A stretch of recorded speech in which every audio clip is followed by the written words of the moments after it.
Central angles. A central angle is the angle between two different radii. And a neat thing is the central angle is always equal to the measure of the arc in degrees.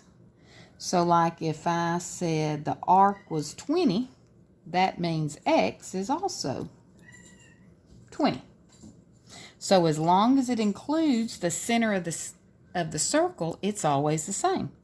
So even if I gave you, like let's say this one, if I said the arc or the angle was 100, the arc would be 100. Let's say I give you this one. Now remember, if I write the arc above it, that's just saying the arc that starts at A and stops at B. So let's say if I said this was 140, arc AB would of course be 140. But what about if I said find BC? Well, notice how when I drew that, AC is actually the diameter. And how many degrees are in a circle? 360. And notice how the diameter cuts it in half. So that means there's 180 degrees in each half. So if this is 140, when you subtract it from 180, you get 40. So if this angle's 40, BC is 40. Now they do have to tell you that AC is the diameter, because if not, technically it could be a little off. And so generally they will tell you in the directions when you're working the problem that AC or whatever it is a diameter. Now, of course, they can get creative with it, just like with any math. Let's say we did this, WX and Y. I might as well put a Z there. So let's say WX, this angle's 35, this angle's 25. Well, first, what does WX have to be? Well, if this is 35, remember that's 35. Well, then what does XY have to be? This is 25, that's 25. Notice how, what about if I said WY? So start with W and go all the way to Y. So guess what you do to them? Add 60.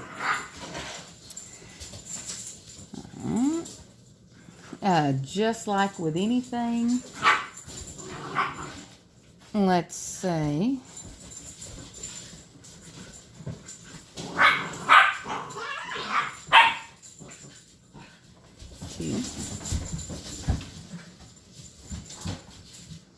okay, let's say PR is a diameter. And let's say this is 60, and that's 20, because notice how that's not a vertical angle, that's two different measures. And if I said find, girls, if I said find QR, well, remember I said PR is the diameter. So one thing I do, if I know it's the diameter, I darken it, or this purple pen was handy, so I'll even highlight it like that so you can see it clearly. So if PQ is 60, and you know the diameter cuts it in half, so to find QR, or this piece, it's just 180 minus 60, 120. Just like if I wanted to find PS on the other side, same thing. If that's 20, then PS would have to be 160. And now you can find all sorts of things.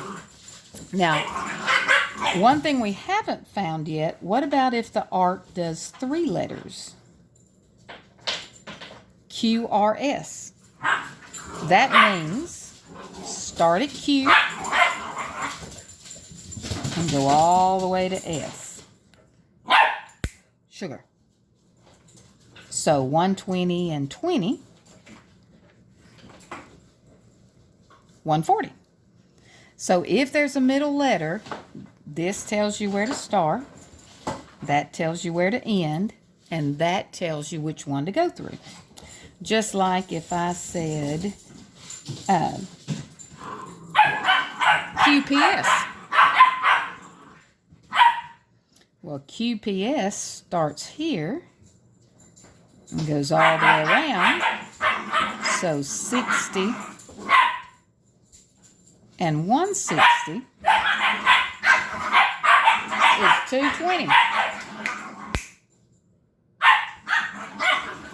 And notice how I did that on purpose, or at least hindsight's 2020.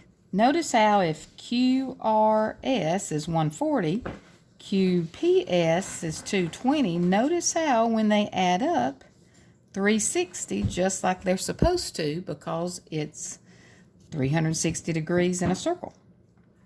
Now, if they don't give you 3 letters, and let's say, for instance, they give you QP, you always go the shortest distance. You never go, oh, well, they mean go all the way around. Well, remember I told you earlier that in a later lesson I would talk about it?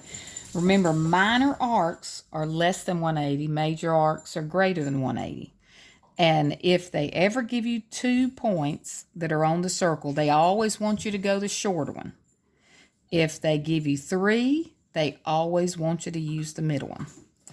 So let's say they did want to go PSQ. In other words, since we got a lot of markings, we'll do it in purple.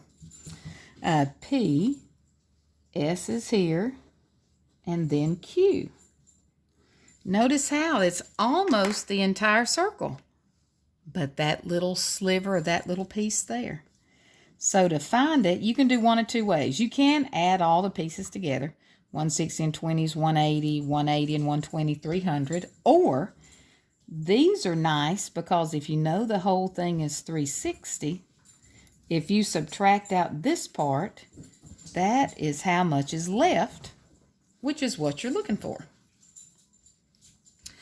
And the only other thing I can think of, if the circle's equal, like this has a radius 4 and this circle has a radius 4, and let's say I've got 20 degrees here and 20 degrees here, then you know that the arcs will have to equal. So as long as the radius is the same angle and the radius is the same for both circles, it's guaranteed that the arcs equal. It doesn't come up that often, but wanted to mention it just in case you ever came across it.